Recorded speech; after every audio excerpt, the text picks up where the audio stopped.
Welcome to our channel Pullapantula Rammurthy world teacher. Sadguru Subrahmanyam గారి జ్ఞాన ప్రసూనాలు. నీవు నచ్చినటువంటి కళనే చూడగలవు, వచ్చినటువంటి కళనే చూడగలవు, కానీ నచ్చినటువంటి కళను నువ్వు చూడలేవు. పుట్టివాడు మోగవాడు, చెవిటివాడు, అజ్ఞాని, రోగాలు ఉన్నటువంటి మానవుల్ని దేవుడు ఎందుకు సృష్టించాడు అని నీకు నచ్చినటువంటి కళను చూడగలవా? నీకు వచ్చిన కళనే చూడగలవు.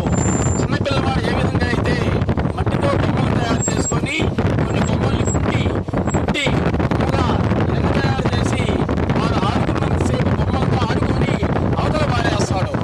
అదేవిధంగా సృష్టికర్త కూడా నా ఇష్టం అని అంటారు అన్నమాట ఆయన. కాబట్టి నీ ఇష్టం వచ్చినట్లు సృష్టికర్త వర్ణించడు, ఆయన ఇష్టం తయారు చేస్తాడు. మూడు బొమ్మలాట వాడు బొమ్మలన్నింటినీ కూడా ఆడించి చివరికి వాటన్నింటినీ కూడా ఒకదాని మీద ఒకటి రావణాసురుడి మీద సీత మీద రాముడిని, వాళ్ళ మీద దుర్యోధనుడిని పడేసి పెట్టిలో పడేసి అవతల పారేస్తాడు.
అంటే ప్రతి ఒక్కరూ కూడా నిన్ను హింసిస్తాడు, నిన్ను అడుగుతూ ఉంటారు ఏదో ఒకటి.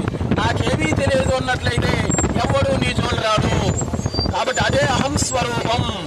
కాబట్టి వర్తమానం అనేది అచలం, అదే అహం స్వరూపం. ఎవరి అవసరం లేకుండా ఉండేటువంటిదే అది. వర్తమానానికి ఎవరి అవసరము ఉండదు, అది నీ యొక్క స్వరూపమే. దాన్ని గ్రహించడానికి తోడ్పడేటువంటి వాడే గురువు. గురువు అంటే అంధకారాన్ని నిర్మూలించేటువంటి వాడే గురువు. ఏదో జరుగుతుంది అని అనిపిస్తే కర్మభూమి, ఏమీ జరగదు అనిపిస్తే జ్ఞానభూమి. అది అరుణాచలంలో జ్ఞానభూమి.